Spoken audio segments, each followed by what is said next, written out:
Hai, Assalamualaikum teman-teman. Perkenalkan, nama saya Tirta Amarta. Bersama rekan saya, Rindu Rantika.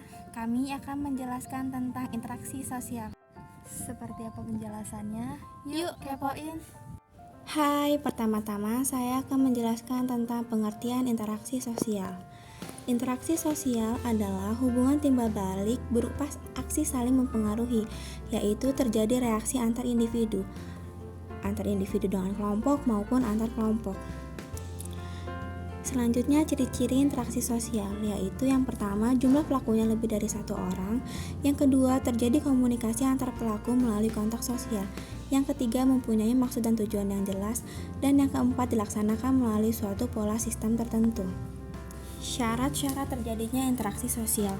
Ada dua nih teman-teman. Yang pertama, adanya kontak sosial. Kontak sosial diartikan sebagai hubungan antara dua pihak yang saling bereaksi dan menjadi awal terjadinya interaksi sosial. Kontak sosial terjadi melalui kontak fisik, baik secara langsung maupun tidak langsung. Yang kedua, adanya komunikasi. Komunikasi adalah suatu proses penyampaian dan penerimaan pesan, baik ide atau gagasan dari satu pihak ke pihak lain agar terjadi upaya saling mempengaruhi antara keduanya. Nah, kontak sosial ini memiliki beberapa sifat loh. Yang pertama yaitu kontak sosial primer.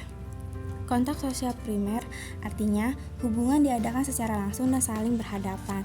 Contohnya saat kita kegiatan belajar mengajar di sekolah. Yang kedua, kontak sosial sekunder. Kontak sosial sekunder artinya suatu kontak memerlukan perantara. Contohnya saat kita berkomunikasi dengan seseorang melalui gadget atau handphone. Nah, kontak sosial sekunder ini dibagi menjadi dua.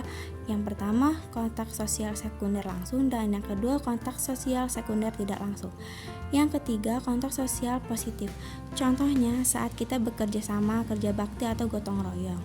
Yang keempat, kontak sosial negatif. Contoh kontak sosial negatif yaitu pertikaian, tawuran antar pelajar, dan lainnya. Selanjutnya yaitu syarat-syarat komunikasi.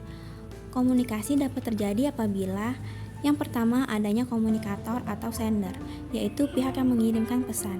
Yang kedua adanya komunikan, yaitu pihak yang menerima pesan. Yang ketiga adanya pesan atau message, yaitu isi atau maksud yang akan disampaikan oleh pihak yang mengirim pesan. Yang keempat media, yaitu alat untuk menyampaikan pesan.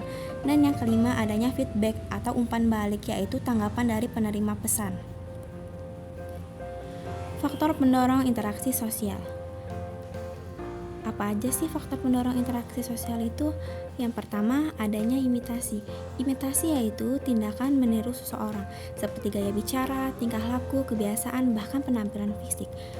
Contohnya yaitu seorang anak yang meniru kebiasaan atau pola tingkah laku kedua orang tuanya. Yang kedua, sugesti, yaitu pemberian pengaruh atau pandangan dari pihak lain. Biasanya sugesti ini berasal dari orang-orang yang berwibawa atau orang-orang yang memiliki jabatan. Yang ketiga, identifikasi, yaitu kecenderungan seseorang untuk menjadi sama dengan orang lain. Nah, hampir sama ya imitasi dengan identifikasi. Namun ada bedanya loh teman-teman. Kalau imitasi, tindakan meniru seseorang tidak menyeluruh, sedangkan identifikasi, tindakan meniru seseorangnya menyeluruh, bahkan hampir menyerupai orang yang ditirunya. Selanjutnya yaitu simpati dan empati. Simpati adalah kondisi di mana seseorang merasa tertarik dengan orang lain. Dalam hal ini, perasaan berperan penting untuk memahami. Dan yang terakhir yaitu empati. Empati merupakan simpati mendalam yang dapat mempengaruhi kondisi fisik dan jiwa seseorang.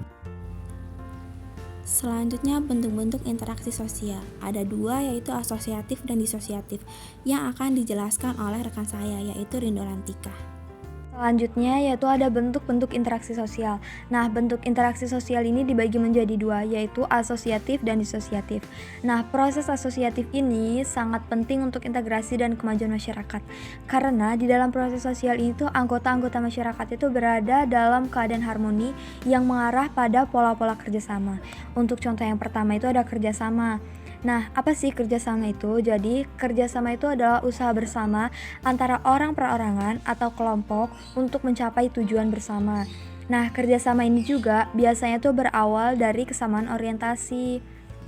Nah, yang kedua itu ada akomodasi. Apa sih akomodasi itu? Jadi akomodasi itu adalah proses penyesuaian diri orang per orang atau kelompok-kelompok manusia yang semula saling bertentangan. Nah, untuk yang pertama itu ada koersi, yaitu terjadi melalui pemaksaan kehendak pihak tertentu terhadap pihak lain, terutama terhadap pihak yang lebih lemah. Terus yang kedua itu ada kompromi. Jadi kompromi itu terjadi ketika pihak-pihak yang terlibat perselisihan saling mengurangi tuntutan agar tercapai penyelesaian. Semua pihak bersedia memahami keadaan pihak lain. Terus yang ketiga itu ada arbitrase, yaitu adanya pihak ketiga yang netral untuk mengambil keputusan. Yang keempat yaitu mediasi, menggunakan pihak ketiga namun hanya sebagai penengah. Yang kelima itu ada adjudikasi, yaitu pihak ketiganya melalui jalur hukum atau pengadilan. Yang keenam yaitu konsiliasi, yaitu upaya mempertemukan keinginan dari pihak yang berselisih. Yang ketujuh yaitu toleransi atau sikap saling menghargai perbedaan. Yang terakhir yaitu salimet, yaitu terjadi ketika kelompok yang terlibat pertentangan mempunyai kekuatan seimbang. Yang ketiga yaitu asimilasi, yaitu peleburan dua kebudayaan atau lebih sehingga menghasilkan kebudayaan baru. Contohnya itu ada Masjid Islam yang terpengaruh budaya Tionghoa.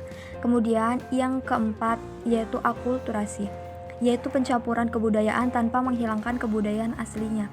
Contohnya itu ada pertunjukan wayang yang memadukan kebudayaan Jawa dengan kisah Mahabharata.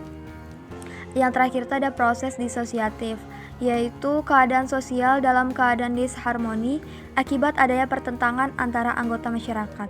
Nah, ketidaktertiban sosial ini memunculkan disintegrasi sosial akibat pertentangan antara anggota masyarakat tersebut.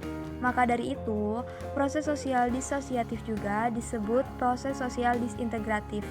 Contohnya yang pertama itu ada persaingan, yaitu perjuangan berbagai pihak untuk mencapai tujuan atau kemenangan tertentu. Yang kedua itu ada kontroversi.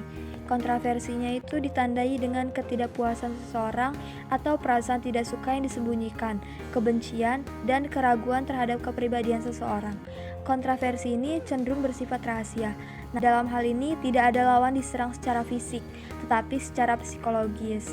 Yang terakhir itu ada pertikaian, yaitu bentuk lanjut dari kontroversi namun lebih terbuka. Demikian penjelasan dari kami, semoga bermanfaat. Jangan lupa like, comment, dan subscribe ya. Assalamualaikum teman-teman. Bye.